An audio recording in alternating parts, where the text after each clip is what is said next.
जाहिर है इतनी तेज बारिश में लोग भागने लगे और मैंने भागते हुए लोगों से कहा कि अभी तो तुम कह रहे थे कि कोई भी कुर्बानी होगी देंगे, तुमसे तो पानी की बूंद नहीं सही जाएगी। और ऐसा लगा जैसे पैरों को ब्रेक लग गया।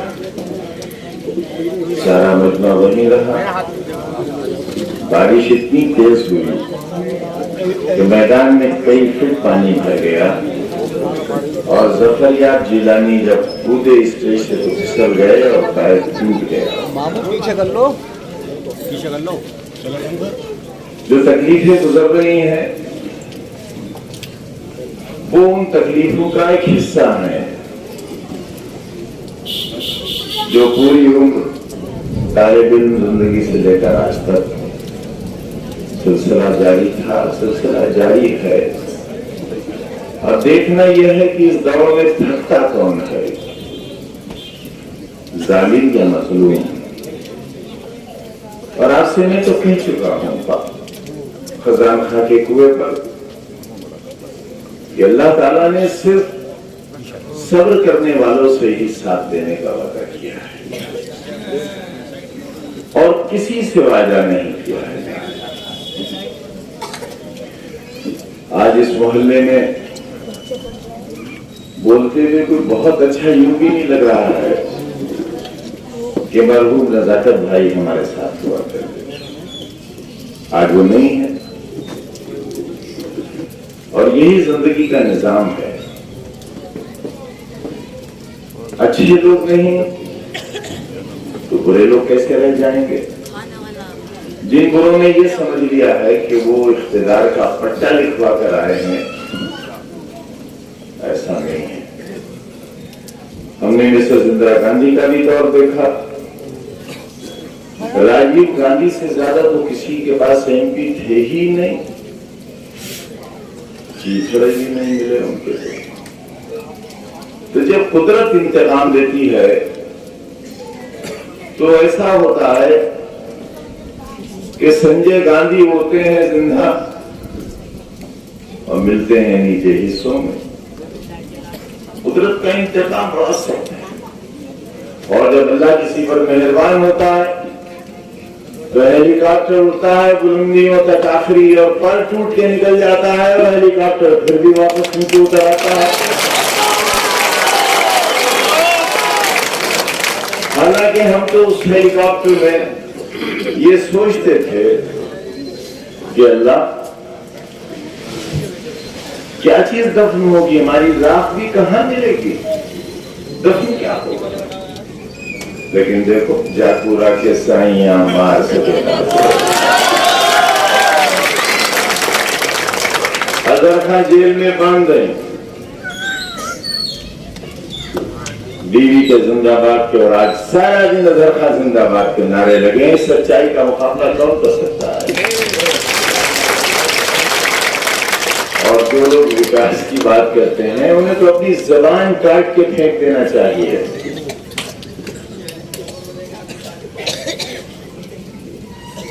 अक्सर लोग मिसाल देते हैं कि मेरा थूका चाट लिया।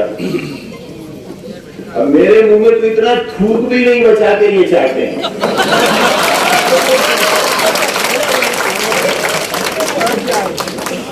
बाबेल पर थूक दिया मैंने, वो चाट लिया।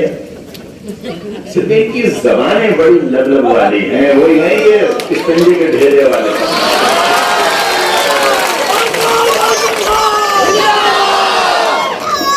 बाबे निजात पर थूका वो चाट लिया, बाबे हयात पर थूका वो चाट लिया। अब बताओ यहां आप सब खड़े हो,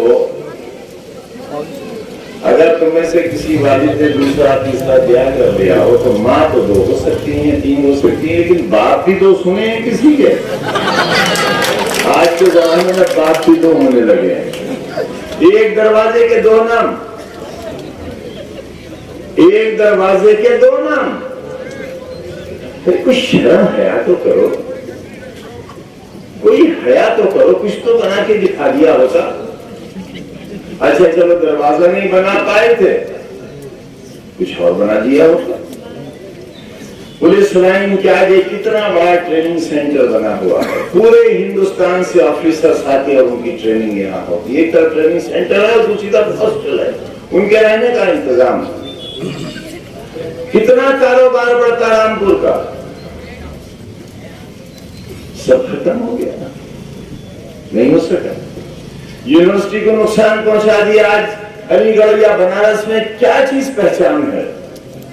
यूनिवर्सिटी क्या चीज रोजगार देती है? यूनिवर्सिटी। लाखों लोगों के घर चलते हैं, पेट भर जाते हैं, लेकिन तुमसे क्योंकि बदला लेना है इसलिए तुम्हारे हाथों में चाकू देने का इंतजाम है, ताकि तुम वही रामपुर वाले हो जाओ जो से 40 साल पहले थे, एक एक दिन में 4-4 कत्ल हुआ कर रहे हैं।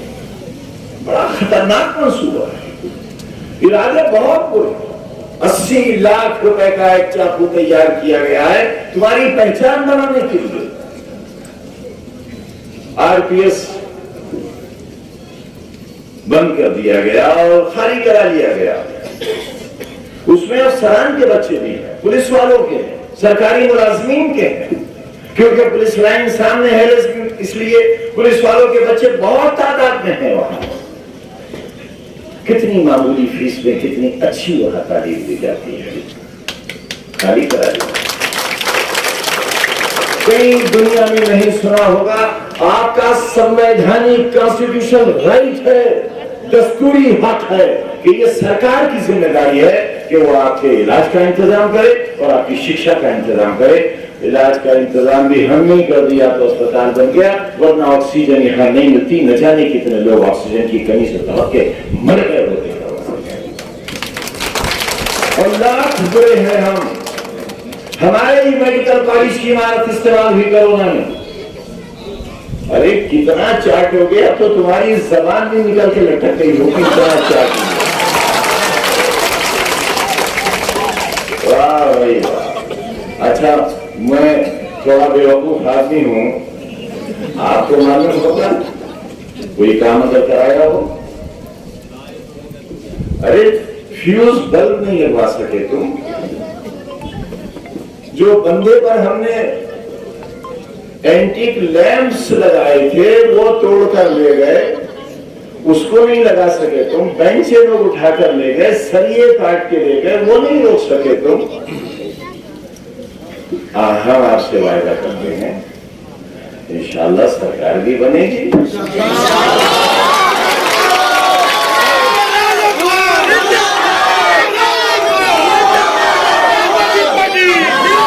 1977 में जब इमरजेंसी खत्म हुई, 1975 में जब हम गिरफ्तार हुए, तुम्हारे तुमसे भी छोटी उम्र के थे, और बनारस जेल में ये बात आम थी कि अब कभी नहीं छूटेंगे, हमेशा बंद रहेंगे और मार दिए जाएंगे। स्लो पॉइजनिंग तो शुरू हो गई थी, घी में जहर दिया जाता था, मार दिए जाएंगे।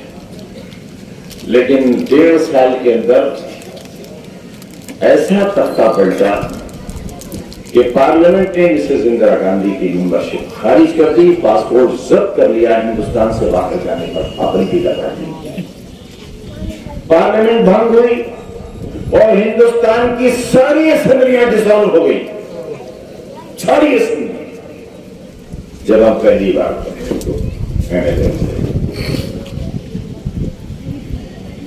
कब तवे से रोटी पलट जाएगी कुछ नहीं पता। नारे पार वालों, जिन पुलिस वालों ने तुम्हारे घरों के दरवाजे तोड़े हैं और जिन्होंने तुम्हारी ठोकरें मारी हैं, यही तुम्हें खड़े होकर इसी बूट से सैल्यूट किया है।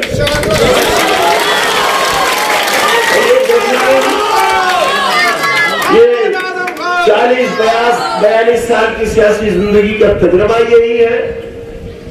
देखो भाई, ये तो उसके साथ है जिसकी सरकार है। अब इन्हें मालूम हो गया कि यहां तक नेता ज्यादती करा सकते हैं, अब इससे आगे की आने वाली सरकार कराएगी। समझते हो मेरा मतलब? नहीं समझ में आया? देखो ये इतनी लाइन खिंच गई, अब जब सरकार बदलेगी तो लंबी लाइन तो खींचेगी, लंबी लाइन कौन खींचेगा?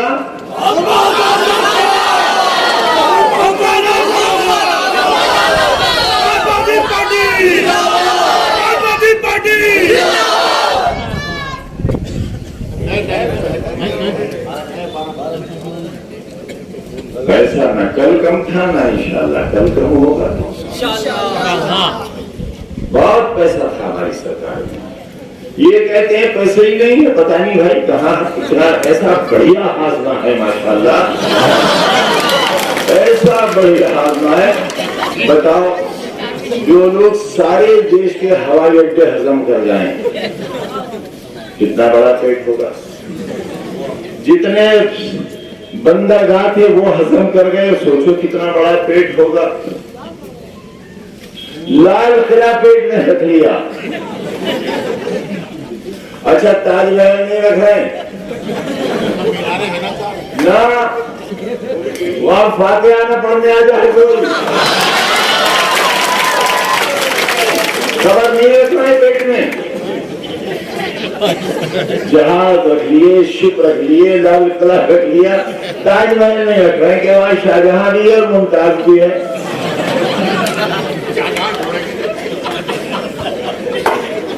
दीवाने हो गए।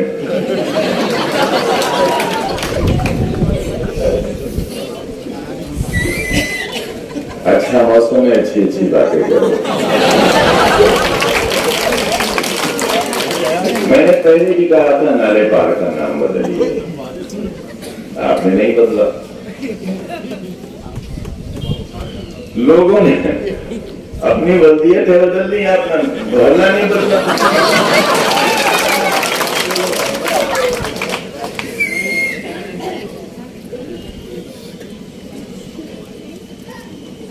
फरहान खान ने कहा कि एक साहब ने क्या वो कार्बोनेशन पे क्या हो गया,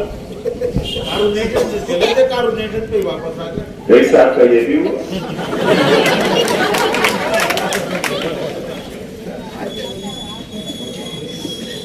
आप सबसे दरखास्त ये है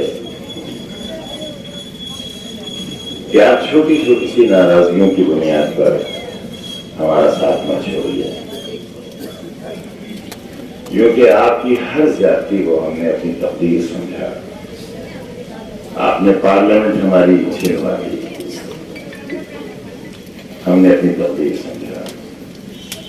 आपने जीती हुई असेंबली छिनवा दी, जिस पर 45 साल से आपका कब्जा था, और तो ये सोच नहीं सकता था कि कभी यह कब्जा आपका खत्म हो जाएगा। आपने विरासत तब्दील कर दी, दिल फट जाने वाले नतीजे सामने आए और आप खामोश तमाशाई बने रहे। सोचो कितनी तकलीफ होगी मेरे दिल को। मुझसे क्या और चाहते हो? मैं बार बार हर जगह यही पूछ रहा हूँ, क्या चाहते हो? मैंने कौन सी कमी की आपकी बेहतरी के लिए, आपके शहर को बेहतर बनाने के लिए? कौन सी कमी थी? इतने छोटे से वक्त में जब जब भी इख्तियार मिला, कुछ न कुछ करके दिखाया आपको। अब इस बार अगर आ जाते तो यकीनन आपके शहर को ऐसा बनाते कि हिंदुस्तान में इतना खूबसूरत शहर नहीं होता, लेकिन नहीं कर सकते। इसे हम अपने कमनसीबी ज्यादा समझते हैं आपसे, क्योंकि हमारा तो मिशन है, ये हमारी जिंदगी का मिशन है। आपके हाथों में कलम हो, ये हमारी जिंदगी का मिशन है। आपने तो कहा था हमसे कि हमें कलम चाहिए, किसी ने नहीं कहा था। वो सारे काम तो मैंने किए थे आपके लिए, आप उसे संभाल के भी नहीं कर सकते। दीवारें टूटती रही, आप तमाशाई बने रहे। हमारे ऊपर करोड़ों के जुर्माने लगते रहे, आप तमाशाई बने रहे। और जिनको रामपुर बर्बाद करना था, उन्होंने रामपुर बर्बाद कर दिया, और फिर भी आपकी महफिलों की जीनत बने रहे। आज मेरे पास 2 फोटो आए हैं, वायरल हुए होंगे आपके मोबाइल पर भी। एक फरिश्ता उड़ रहा है आसमान से, बड़ा खूबसूरत फरिश्ता, उसका फोटो खींच गया। मगर अल्लाह ताला ने उतारा उसे ऐसी जगह है जहां मुसल्ला और जौनिक और की सारी टेबल भरी हुई है और वो अकेला खाना है, अकेला। और वो तो बगैर दांतों और बगैर जबान के खा ये तो चलो जबान में नीचे चढ़ गए थे। तो ये जो आपकी सफों में सरकार, ये जो आपकी सफों में धोखेबाज थे, जो हमारे सरकार थे, जो हमारे धोखेबाज थे, क्या हुआ? ये कुर्सियां तो बारिश की वजह से खाली हो गई। 4-5 कुर्सियों पर अगर वो लोग बैठ भी जाते तो कौन सी तादाद बढ़ जाती। और मैं बहुत सी चीजें मुझे मालूम नहीं होती, लोग लिहाज में नहीं बताते। सुना गोनियां बड़ी मारते थे और मुझे पता नहीं चला, मैं तो मसरूफ इतना रहता था, मालूम ही नहीं रहता था। बच्चों जानते हो तुम क्या हमारी दिनचर्या थी? दफ्तर से आते थे तो बक्से हमारे साथ आते थे, चमड़े के बक्स में फाइलें होती थी। रामपुर के लिए रवाना होते थे जब जुमे को, तो 2 चपरासी हमारे साथ फाइलें उतारने वाले चलते थे। बैठते ही ट्रेन में फाइल वर्क शुरू कर देता था। कुछ लोग बालामो पे उतरते थे और कुछ लोग हरदोई पर उतरते थे बस से लेकर। और जब लखनऊ में रहता था तो बेशतर ऐसा होता था कि सारी रात फाइलें करता था और सुबह नहाकर फिर वहीं से दफ्तर चला जाया करता था। 24-48 घंटे सोता नहीं था। किसी दफ्तर से आई हुई फाइल अगले दिन का इंतजार नहीं करती थी, उसी दिन पहुंच जाया करती थी। यूं ही ये मर्तबा हासिल नहीं हुआ अल्लाह की तरफ से। अल्लाह ताला भी अपने बंदों को कसता और आजमाता है। और मैं समझता हूँ हमारी कसाई इसीलिए हो रही है कि अल्लाह तुम्हारे लिए हो सकता है कि और करने वाला है।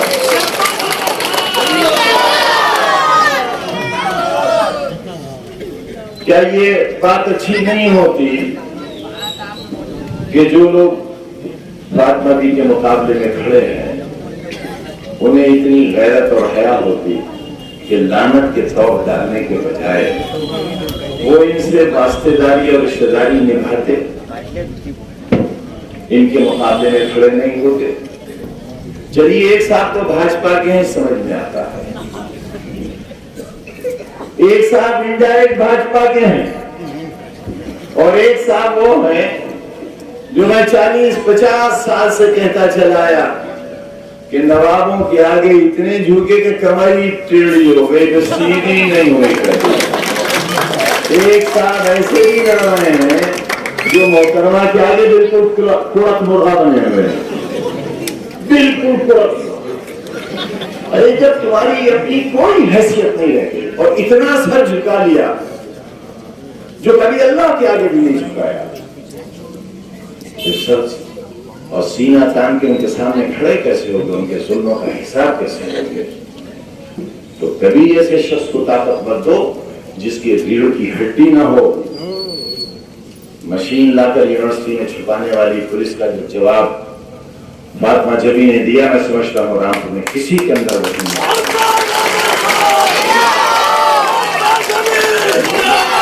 उस वाक़े के बाद जितने मुकदमे कायम किए पुलिस ने वो सिर्फ झंझलाहट और बदले के मुकदमे थे, क्योंकि यहां से लेकर दिल्ली तक डांट पड़ी थी कि इतना गिरोगे, गलत करने का भी तुमसे ढंग नहीं आएगा। उस मशीन के बरसों में मट्टी नहीं लगी हुई थी, बरसों से दबी हुई, जिसे दिखाया उसके टायरों में से हवा नहीं निकली थी। वाह भाई वाह, यानी इन लोगों से ये तरीका भी नहीं आया, ये भी हमसे ही पूछ लेते जेल में आके।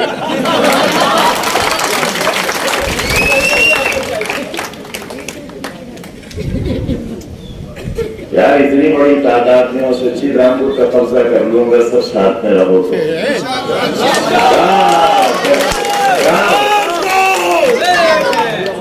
बताओ किस किस से नहीं लड़े हम? दवाबों से, कांग्रेस हुकूमत से, उस जमाने के बदमाशों से, रईसों से। घुस नहीं सकता था यहाँ सभा करने के लिए, नारे पार का वो माहौल था एक वक्त में। मगर आते थे यही सभा कर रहे हैं। चुनाव के दिन हमारे वर्कर्स हर बूथ पर खून में नहाए खड़े होते। कोई बूथ ऐसा नहीं होता था जहां हमारे वर्कर्स को मारा नहीं जाता था, हमारे वोट नहीं छीने जाते थे, आधे वोट हमारे छीन लिए जाते थे, उसके बाद भी हम अल्हम्दुलिल्लाह हमेशा चुनाव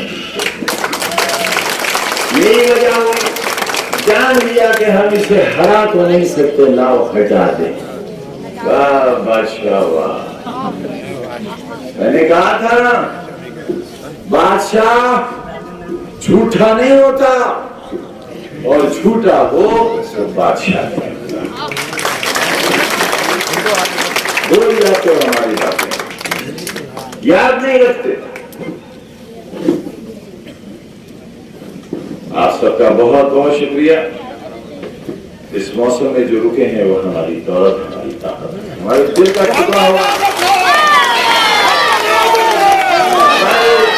हमारे आंखों की रोशनी हो, और इस कमजोर, मायूस, लाचार, बेसहारा कौम का चश्मे चिराग हो, आप कल की उम्मीदें हो आपका, और इंशाअल्लाह रोशन सुबह जरूर आएगी। पूरे शबे फिराक से गमों की लंबी रात, पूरे शबे फिराक से घबराना है जिगर, अगर गमों की रात लंबी है तो डर मत, तूले शबे फिराक से घबराना है जिगर, ऐसी भी कोई रात है जिसकी सराहना हो,